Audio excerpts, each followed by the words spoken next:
Hello बच्चों, हमारा जो चैप्टर चल रहा था वो था major domains of the earth, जिसमें हमने स्टडी किया था about the components of the earth. ठीक है, we have discussed about the land, water and the air. Okay, और जो हम लैंड को हमने क्या प्रणन किया, लिथोस्फियर। ठीक है, लिथोस्फियर मीन्स लिथोस मीन्स स्टोन, यानी कि जो लेयर हार्ड है, जहाँ पर आपका सोइल की लेयर है, पतली सी जो लेयर है वो सोइल की है, बाकी रॉक्स और स्टोन से जो बना है, जिसमें न्यूट्रिएंट्स होते हैं, मिनरल्स होते हैं। ठीक है, उसको लिथोस्फेयर। वाटर रिलेटेड हमारा बायोस्फीयर था। ठीक है, सॉरी, हाइड्रोस्फीयर है। वाटर रिलेटेड हमारा हाइड्रोस्फीयर है, जो कि हुड्रो शब्द से बना है और जिसका मीनिंग है water. After that atmosphere. Atmosphere means vapour. Okay, and atmosphere जो हमारे चारों तरफ है, a thin layer of air. ठीक है, और इन तीनों की जो कनेक्टिविटी है, ये तीनों जो एक दूसरे से कनेक्ट होते हैं, एक दूसरे से इंटरेक्ट करते हैं, उसे हम कहते हैं बायोस्फीयर। उसे हम क्या कहते हैं, बायोस्फीयर। तो हमने डिस्कस किया था लिथोस्फीयर में we are having two masses. First of all large land masses, जिसे हमने कॉन्टिनेंट का नाम दिया। जो वाटर बॉडीज़ हैं, ह्यूज वाटर बॉडीज़ हैं, वो ओशिन्स हैं, जो हमारे लिथोस्फेयर पे हमें मिलती हैं। ठीक है, तो जो हमारा लार्ज लैंड मास है, इसमें हमने डिफरेंट कॉन्टिनेंट्स रखे हैं। कॉन्टिनेंट्स कितने हैं हमारे पास, 7। कितने कॉन्टिनेंट्स हैं, 7 कॉन्टिनेंट्स हैं, जिसे मैंने आपको एक मैप के थ्रू बताया था। ये हमारा वर्ल्ड मैप है। ये लगा लीजिए, हमने ग्लोब को क्या कर दिया, फ्लैट कर दिया है। हमने ग्लोब को क्या कर दिया है, फ्लैट कर दिया है। आपका ग्लोब ऐसे था, हमने इसको ऐसे कर दिया है। ये आपका क्या है, Asia, Europe, Africa, North America, South America and Antarctica, Australia, Antarctica. ठीक है, so we have discussed about the 3 main continents, Asia, Europe and Africa. Today we will discuss about the rest of the continents. The next continent is North America. This is the third largest continent, okay, and it is linked with the South America by a narrow strip of land. एक पतली सी land mass है, एक पतली सी strip है land की, जो दोनों को जोड़ती है। किस किस को जोड़ती है, आपका नॉर्थ अमेरिका और साउथ अमेरिका को आपस में जोड़ती है। ये जो कनेक्टिविटी है, ये लैंड मासेस की है, जिसे हमने नाम दिया है, जिसे क्या नाम दिया है, isthmus of Panama. Isthmus of Panama. ठीक है बेटा, it lies in the northern and western hemisphere. ये नॉर्दर्न और वेस्टर्न हेमिस्फीयर में है। नॉर्दर्न आपका ये नॉर्दर्न एरिया है, ठीक है, and this is called western hemisphere. ठीक है, तो ये क्या क्या है, दोनों के बीच में डायरेक्शन मैंने बताया था, तो ये क्या हो जाता है, एनी नॉर्दर्न ईस्टर्न हेमिस्फीयर में है। ठीक है बेटा, नेक्स्ट है आपका साउथ अमेरिका। जो साउथ अमेरिका है, it lies in the southern hemisphere. ये देखो, ये आपका है, तो ये कहाँ पर है, आपका साउदर्न हेमिस्फीयर में है। कहाँ है आपका, ये साउदर्न हेमिस्फीयर में है। ठीक है, it is lies in the southern hemisphere. Okay, got it. तो हमने अच्छा एक चीज़, सॉरी मैं आपको बताना भूल गई। आपका ये जो एरिया है, जिसे आज हम यूएस कहते हैं, अमेरिका कहते हैं, वो एरिया आपका ये है, नॉर्दर्न अमेरिका का पार्ट है वो। ठीक है बेटा, किसका पार्ट है वो, नॉर्दर्न अमेरिका का पार्ट है। नॉर्दर्न अमेरिका में है वो पार्ट, एक छोटा सा एरिया है सिर्फ, ये देखो। ठीक है, तो अब हम आते हैं साउथ अमेरिका पर। देखो, आप अगर ध्यान से देखोगे तो ये देखो, इक्वेटर इसके साउथ अमेरिका के बीच से होकर के जाता है। ये देखो, ये साउथ अमेरिका के बीच से आपका इक्वेटर जा रहा है। और दूसरा इसे कौन सा लैटिट्यूड टच करता है, दूसरा इसे जो लैटिट्यूड टच करता है वो है Tropic of Cancer, sorry Tropic of Capricorn. Tropic of Capricorn. ठीक है बेटा, अब देखो, ये जो एरिया है, आप ये जो एरिया देख रहे हैं, ये एरिया, दिस एरिया, ठीक है, इस एरिया को हम कहते हैं माउंटेन एरिया। और ये वर्ल्ड्स लॉन्गेस्ट माउंटेन रेंज है, जिसे नाम दिया गया है एंडीज, द एंडीज। क्या नाम दिया गया है इसे, एंडीज। ठीक है बेटा, this area, this is mountain range we call it Andes, ठीक है। और साउथ अमेरिका जो है वो इसमें से वर्ल्ड की लार्जेस्ट रिवर फ्लो करती है। Remember it, I am saying largest, not the longest. Longest river हमने पढ़ा था कि लॉन्गेस्ट रिवर कहाँ पे है आपकी, नाइल। नाइल कहाँ से होती है आपकी, अफ्रीका में से निकलती है, लेकिन वो लॉन्गेस्ट है, ये लार्जेस्ट है। लॉन्गेस्ट यानी कि लंबी, लार्जेस्ट यानी कि चौड़ाई, विड्थ उसकी ज़्यादा है। तो लार्जेस्ट अमेजन रिवर जो है वो कहाँ से क्रॉस होती है, साउथ अमेरिका से क्रॉस होती है, ठीक है बेटा जी। आगे हम पढ़ते हैं, नेक्स्ट हमारा जो आता है, सॉरी हम इसमें लिखना भूल गए हैं, मैंने आपको सिर्फ समझाया है, वैसे आपकी बुक में ही है, ठीक है। The Andes world largest mountain range runs through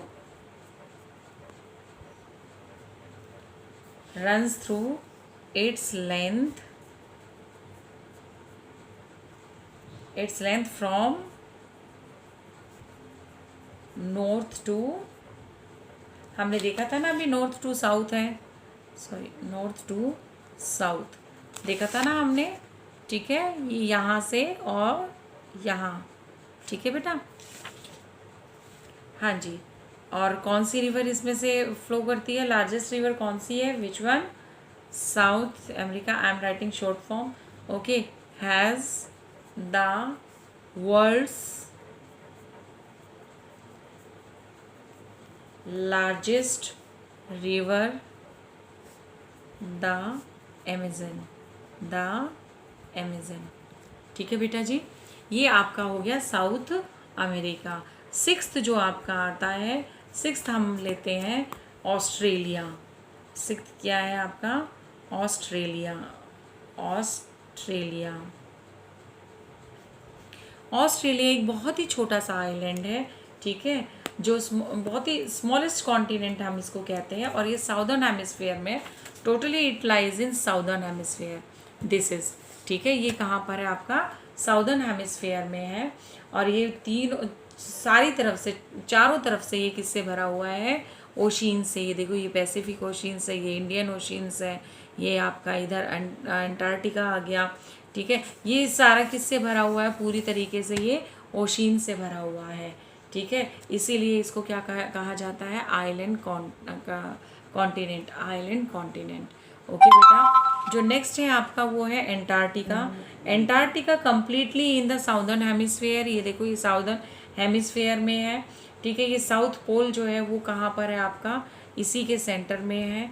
ये आपका नॉर्थ पोल है, ये आपका साउथ पोल है, ठीक है। तो आपका ये कहाँ पर है, साउथ में है, क्योंकि ये साउथ पोलर रीजन में है, ठीक है, इसलिए परमानेंटली कवर रहता है किससे, बड़ी बड़ी आइस शीट्स से, ठीक है। बड़े बड़े पहाड़ हैं यहाँ पर, आइस के ग्लेशियर्स हैं, बड़े बड़े आइस शीट्स बनी हुई हैं यहाँ पर, इसीलिए यहाँ पर कोई भी परमानेंट ह्यूमन सेटलमेंट नहीं है। ऑस्ट्रेलिया का आप बुक में से ही लिख लीजिएगा, ठीक है। सेवेंथ जो एंटार्क्टिका है, आपकी बुक में सारा दिया हुआ है बेटा, उसी को पॉइंट बना करके आपने लिखना है, ठीक है। एंटार्क्टिका पे क्या नहीं है, नो ह्यूमन सेटलमेंट, वहाँ पर कोई भी ह्यूमन सेटलमेंट नहीं है। फिर वहाँ पर क्या है, फिर हमने इसको कॉन्टिनेंट क्यों बनाया है, यहाँ पर छोटे छोटे, यहाँ पर इसके जो बाउंड्री है, इसके ऊपर सभी पे रिसर्च सेंटर्स हैं बहुत सारे कंट्रीज़ के, क्योंकि कंट्रीज़ ने आपस में एक ट्रीटी की थी यूएस में कि कोई भी कंट्री यहाँ पर ह्यूमन सेटलमेंट नहीं इस्टेब्लिश करेगी। ये कॉन्टिनेंट क्या रहेगा, इंडिपेंडेंट रहेगा। ये कॉन्टिनेंट क्या रहेगा, इंडिपेंडेंट रहेगा। यहाँ पर इंडिया के भी रिसर्च सेंटर हैं, इंडिया के भी यहाँ पर क्या है, रिसर्च सेंटर है। और दोनों रिसर्च सेंटर का क्या नाम है, एक का नाम है आपका मैत्री, एक का क्या नाम है मैत्री, और दूसरे का क्या नाम है आपका दक्षिण गंगोत्री, ठीक है। दूसरे का क्या नाम है आपका दक्षिण गंगोत्री, ठीक है बेटा जी। ये आपका है एंटार्क्टिका, ओके। ये आपके हो गए ओशियन पूरे, यहाँ पर आपका सॉरी कॉन्टिनेंट आपके पूरे हो गए, या ये हमने 7 कॉन्टिनेंट डिस्कस कर लिए। ठीक है, अब हम जो आगे आएगा हमारा, वो आएगा हमारा हाइड्रोस्फीयर। क्या आएगा हमारा? हाइड्रोस्फीयर। ठीक है, अपना वर्क कर लेना, टाइमली सारा नोट डाउन कर लेना। आपको हर एक कॉन्टिनेंट के बारे में अलग अलग लिखना है, सो दैट कि आपको याद रहे कि आपने किस कॉन्टिनेंट में क्या पढ़ा है, अदरवाइज़ आप भूल जाएंगे। एक मैप पेस्ट करना है आपने, वर्ल्ड मैप, और कॉन्टिनेंट का उसमें आपने फिल करना है, लगाना है आपको। ठीक है बेटा, ये आपके कॉन्टिनेंट्स थे। अभी हम जो पढ़ेंगे वो हम पढ़ेंगे हाइड्रोस्फीयर। ठीक है, अब ये हाइड्रोस्फीयर मैंने आपको बताया था किससे रिलेटेड है? वाटर बॉडीज से। किससे रिलेटेड है? वाटर बॉडीज से। ठीक है, गॉट इट बेटा? अब हम वाटर बॉडीज में पढ़ेंगे जो अर्थ है हमारी, जो प्लैनेट है हमारा, हम इसे किस नाम से पुकारते हैं? हमारी जो अर्थ है हम इसे ब्लू प्लैनेट कहते हैं। हम इसे क्यों कहते हैं? ब्लू प्लैनेट कहते हैं। पानी नीला तो नहीं होता है, फिर हम इसे ब्लू प्लैनेट क्यों कहते हैं? क्योंकि जब हमारा जो अर्थ है उसके ऊपर हमने अभी डिस्कस किया था 70% क्या है? वाटर है। ठीक है, आसमान की परछाई इसमें पड़ती है ना पानी में, इसलिए ये ब्लू नज़र आता है। सीधा सा लॉजिक समझो। ठीक है, और ये क्या है आपका? 30% आपका क्या है यहाँ पर? लैंड एरिया है। अब तो खैर 29% ही रह गया बेटा ये। ठीक है, 30% आपका, फिर भी हम अप्रॉक्स लिख देते हैं, अप्रॉक्स 30% आपका क्या है? लैंड एरिया है। ठीक है बेटा, तो जो हाइड्रोस्फीयर है कंसिस्ट करता है वाटर, किस फॉर्म में? डिफरेंट फॉर्म्स होती हैं वाटर की। आपका आइस फॉर्म में भी है वाटर, आइस फॉर्म में वाटर है, ओशीन है आपका, सीज हैं आपके, लेक्स हैं आपके। ये क्या है आपके? ये सारे आपके सोर्सेज है, वाटर सोर्सेज कहेंगे हम इसको। क्या कहेंगे? रिवर्स हैं आपकी। ठीक है, ये सब क्या है? वाटर सोर्सेज हैं।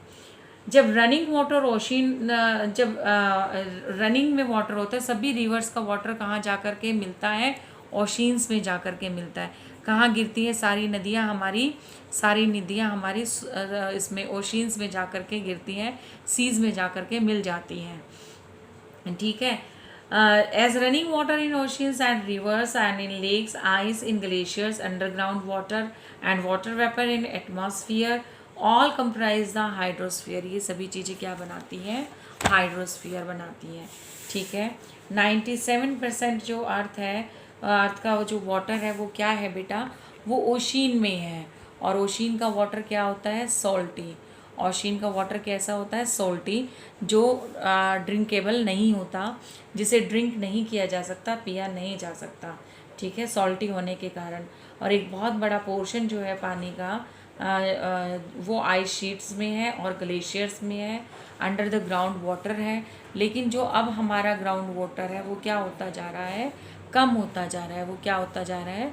कम होता जा रहा है। पानी नीचे कमी होती जा रही है अर्थ में हमारे। क्यों? क्योंकि जो अवेलेबिलिटी है पानी की, फ्रेश वाटर की, ह्यूमन बीइंग के लिए जो परसेंटेज है वो हम सबको पता है कि कम है। वो हम सबको पता है कम है। तो हम ह्यूमन बीइंग क्या कर रहा है? उस वाटर को वेस्ट कर रहा है, उस वाटर को वेस्ट कर रहा है। And due to high temperature, due to high temperature भी हमारा जो क्या होता जा रहा है। अब आप कहोगे मैम पानी है, हाई टेम्परेचर है तो वो उतना इवेपोरेट होगा। तो जितना वो इवेपोरेट होगा उस हिसाब से हमारे वर्षा नहीं होती, बरसात नहीं होती। ठीक है, अब बरसात नहीं होती, उसके क्या कारण है? उसके बहुत सारे कारण है। ग्लोबल वार्मिंग है उसका मेन रीज़न। तो ठीक है, आपका डिफोरेस्टेशन है उसका मेन रीज़न।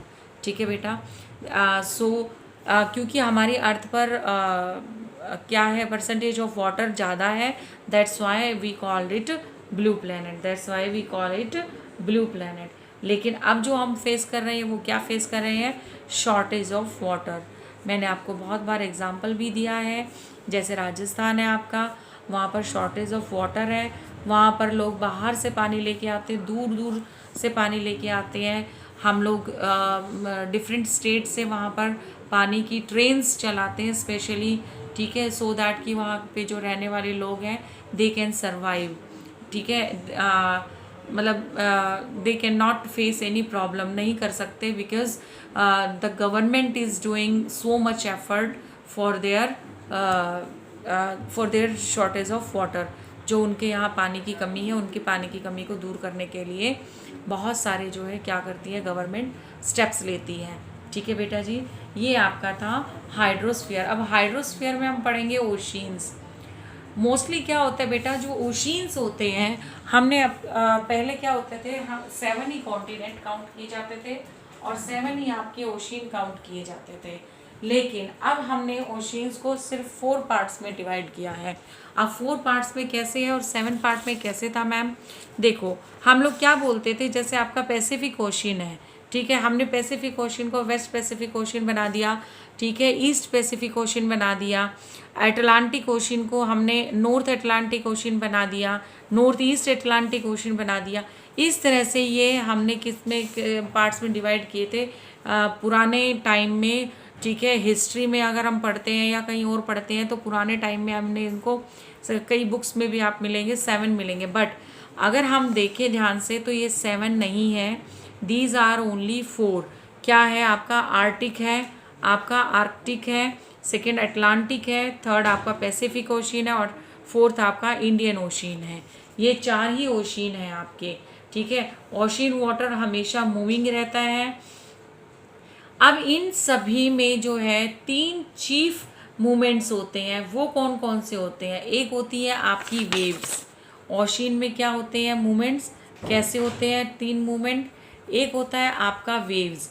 वेव्स का मतलब होता है हल्की हल्की लहरें हवा से ऐसे ऐसे, आपने देखा है ना, लहरें यूं चलती रहती हैं, उनको हम वेव्स कहते हैं। दूसरा होता है टाइड्स।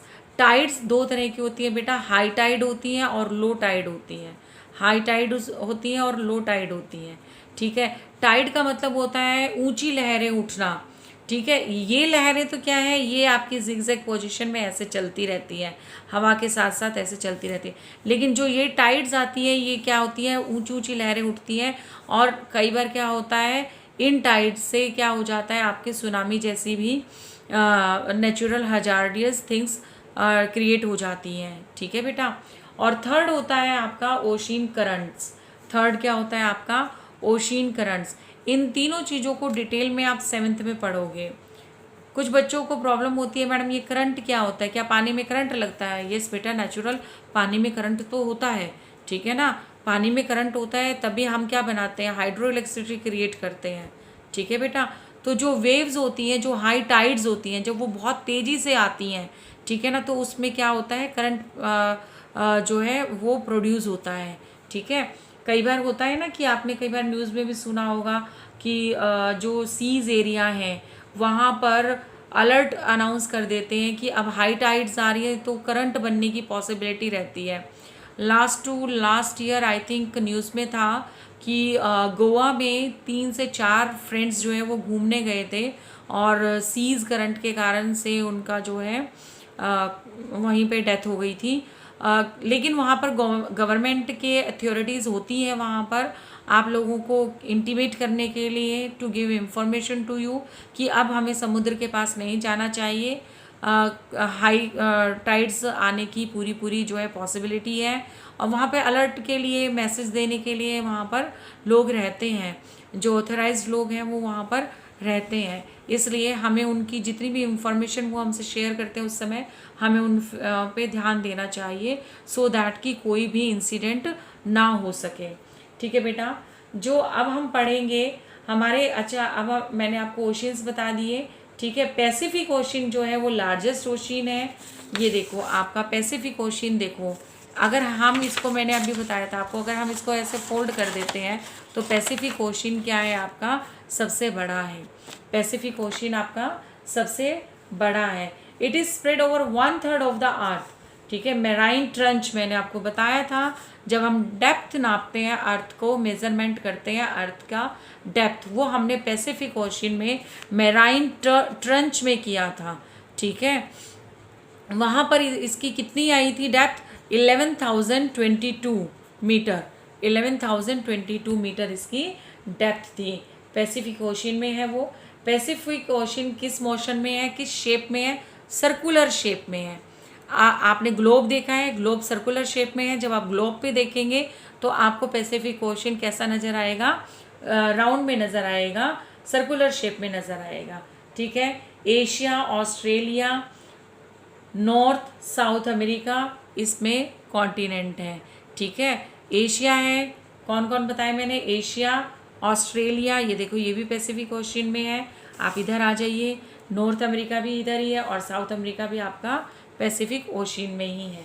ठीक है, चलिए अब हम आगे पढ़ते हैं अटलांटिक ओशन। अटलांटिक ओशन क्या है, this is the second largest ocean in the world और ये एस शेप में है। ये देखो ये अटलांटिक है, ये आप देखो इसको, ये एस शेप में है। किस शेप में है ये एस शेप में है। ठीक है, ये नॉर्थ और साउथ अमेरिका के पास है। किस साइड है ये, वेस्ट साइड में।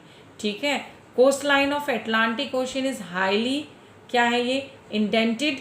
The irregular and indented coast line provides ideal location for natural harbours and ports. आपके जितने भी हार्बर और पोर्ट्स हैं जो नेचुरल तरीके से डेवलप हुए हैं वो आपके अटलांटिक ओशन में डेवलप हुए हैं बेटा। ठीक है, तो ये आपका अटलांटिक है। कॉमर्शियल पर्पज से भी देखें तो हमारा जो अटलांटिक है वो सबसे ज़्यादा क्या है, बिजीएस्ट ओशन कहलाता है, सबसे ज़्यादा बिजीएस्ट ओशन कहलाता है, क्योंकि यहाँ पर मोस्ट ऑफ द पोर्ट्स और मोस्ट ऑफ द हार्बर्स यहाँ पर सिचुएटेड है। ठीक है, नेक्स्ट हमारा आता है आपका Indian ocean. Indian ocean only ocean named after a country, country के बेस पे है। कंट्री कौन सा, अपना इंडिया। ये देखो हमारे इंडिया यहाँ पर है और इंडियन ओशन कहाँ है, यहाँ है इसकी पोजीशन। ठीक है, तो ये इंडियन ओशन के नाम पर ही सॉरी इंडिया के नाम पर ही इंडियन ओशन दिया गया है नाम। इसकी जो शेप है वो ऑलमोस्ट ट्रायंगुलर है। इसकी जो शेप है वो कैसी है बेटा जी, ट्रायंगुलर है। ठीक है, ये इसकी शेप है, ये ट्रायंगुलर शेप है इसकी। अगर हम इसको देखेंगे तो ये दिस इज़ द शेप। ठीक है, ये ट्रायंगुलर शेप है इसकी। और ये भी जो है बाउंड्री बाय एशिया, एशिया में लगता है। इन द नॉर्थ, नॉर्थ में एशिया की तरफ से लगता है ये, और वेस्ट में अफ्रीका है इसके, और ईस्ट में इसके ऑस्ट्रेलिया है। अफ्रीका, एशिया, ऑस्ट्रेलिया, इसीलिए ये किससे है, ट्रायंगुलर। ठीक है बेटा, जो साउदर्न ओशन है, जो कॉन्टिनेंट आपका एंटार्क्टिका है। ठीक है, stand north ward 260 degree south latitude, हमने पढ़ा था। लैटिट्यूड कैसे करते हैं मेज़र, दिस वन आपका इक्वेटर हो गया, पॉइंट लिया हमने और हमने यहाँ से एक एंगल बना दिया। ठीक है, हमने यहाँ से एक एंगल बना दिया, दिस एंगल। ये देखो ये क्या है आपका 66 डिग्री, ये आपका 90 डिग्री। ठीक है, ये आपका ऐसे हमने बनाया था ना 23.5 66.5। ठीक है बेटा, तो इस तरह से ये आपका 60 डिग्री साउथ लैटिट्यूड पे है। ठीक है, एंटार्क्टिका, दिस वन। नेक्स्ट आपका आता है आर्कटिक ओशन, सबसे ऊपर नॉर्थ में जो बैठा हुआ है, फ्रिज जोन में आता है, नॉर्थ पोल इसी में है। ये कनेक्टेड है पैसिफिक ओशन से और नैरो स्ट्रेचेस में shallow water known is Bering Strait बोलते हैं। It is bounded by northern coast and the North America and the Eurasia.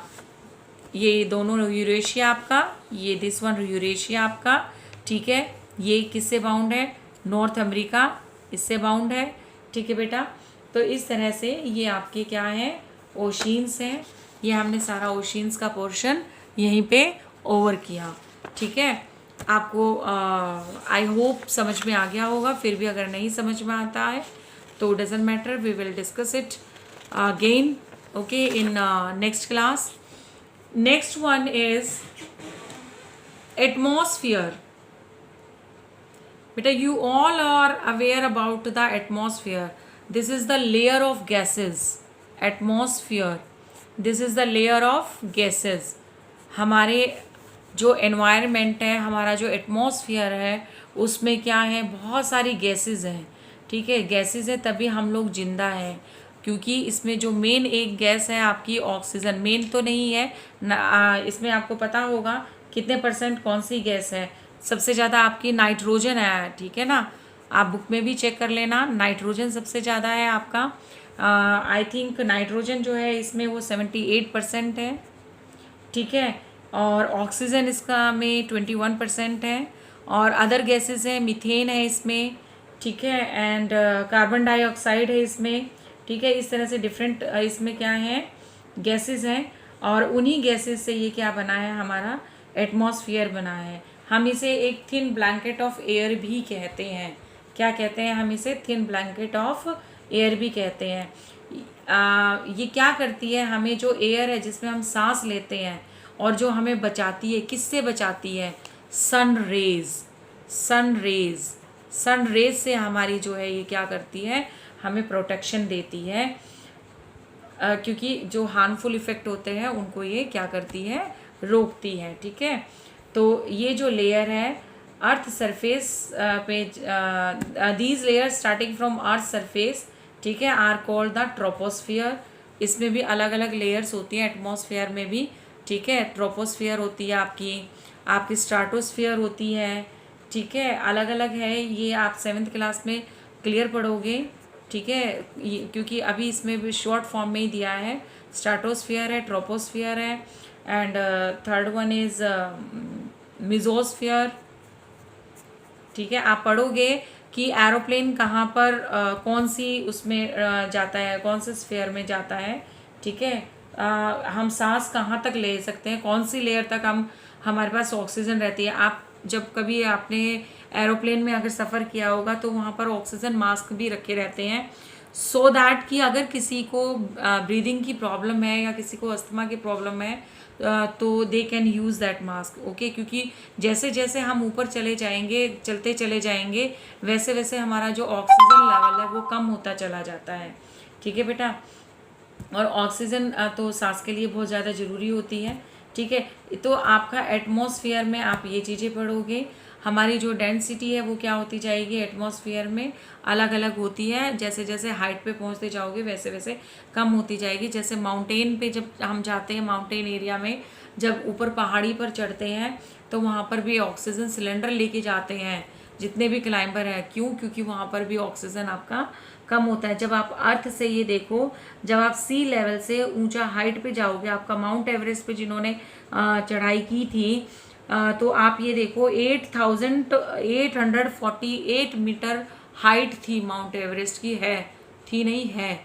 तो वहाँ तक पहुँचने के लिए आपको क्या चाहिए, सिलेंडर तो चाहिए होगा, क्योंकि हमारी जो है वो अप्रॉक्स आपका 340 और समथिंग है, वहाँ किलोमीटर तक ही आपका क्या जा सकती है, आपकी ऑक्सीजन है, ठीक है बेटा। तो ये आपका था एटमॉस्फेयर। लास्ट आपका आता है biosphere. Biosphere so easy, land, water और एयर तीनों के इंट्रैक्शन से बनता है आपका बायोस्फीयर, जहाँ पर ह्यूमन बीइंग सरवाइव करता है, जहाँ पर ह्यूमन बीइंग सरवाइव करता है, एक दूसरे के ऊपर इंटरडिपेंडेंट है। एक दूसरे के ऊपर क्या है, ये इंटरडिपेंडेंट है। अब देखो, क्या पानी के बिना आप जी सकते हो? नहीं। पानी धरती पे रहोगे कहाँ पर? अगर लैंड एरिया नहीं होगा तो खाओगे क्या और रहोगे कहाँ? एयर नहीं होगा तो सांस कैसे लोगे, ब्रीथ कैसे आएगी, ठीक है। इसीलिए हमारा जो अर्थ सरफेस है, वो हमारा जो अर्थ प्लैनेट है, वही जो है ह्यूमन बीइंग के सर्वाइव के लिए इम्पोर्टेंट है। और इसीलिए बायोस्फीयर को हम क्या मानते हैं, as a survival, for survival के लिए मानते हैं कि this is important for human being, ठीक है। जो ऑर्गेनिजम्स हैं इन द बायोस्फीयर में broadly be divided into plant kingdom and animal kingdom. जो 3 डोमेन्स अभी आपको मैंने बताया, जो कटिंग ऑफ फॉरेस्ट है वो क्या करती है, हमारी नीड को, ज़रूरत को हमारी को पूरा करती है। लैंड किस लिए यूज़ होती है? आपके फॉरेस्ट के लिए यूज़ होती है, ठीक है। एग्रीकल्चर के लिए यूज़ होती है, प्लांट्स के लिए यूज़ होती है। तो अगर हम लैंड नहीं होगी तो क्या हम तीनों चीज़ें कहाँ से लेंगे? वेजिटेबल है, फ्रूट्स हैं, कहाँ से आएंगे?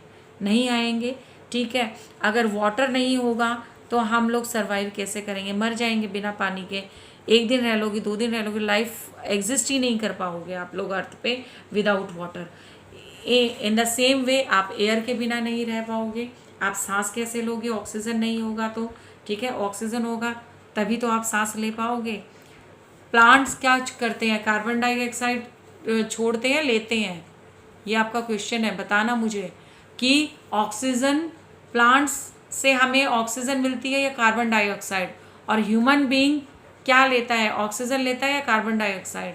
This is the question for you, very easy question. मैंने आपको बातों ही बातों में बताया भी था कि हम सांस लेते हैं, हम जिंदा रहते हैं तो only by the oxygen. That's all for the day बेटा, ठीक है, आप अपना वर्क कंप्लीट करिएगा। Okay bye.